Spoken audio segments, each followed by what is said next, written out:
Italy में Christmas के बाद दूसरे बड़े मसीही त्यौहार ईस्टर को मजहबी जोशो खरोश से मनाया गया। इस त्यौहार को किस तरह मनाते हैं और इस दिन इटली भर में क्या रौनकें होती हैं, इसकी तफसीलात बता रहे हैं इटली में सीसीएन के नुमाइंदे मियां फजल अमीन काकाखेल इस रिपोर्ट में।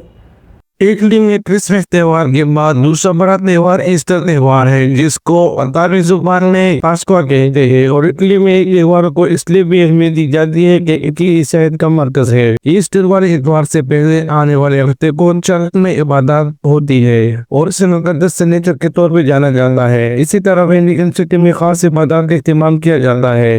इबादत के अलावा ईस्टर मौसीकी, फूलों, मोमबत्तियों और चर्च की घंटियां बजाकर भी मनाया जाता है। ईस्टर के दिन आज एक दूसरे को इसलिए अंडे दिए जाते हैं क्योंकि अंडा नई जिंदगी की अलामत है।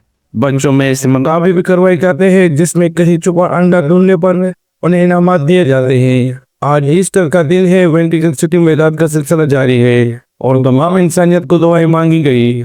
मसीह खानदानों के लिए आज का दिन फैमिली यूनियन के तौर पर भी दिन मनाया जाता है।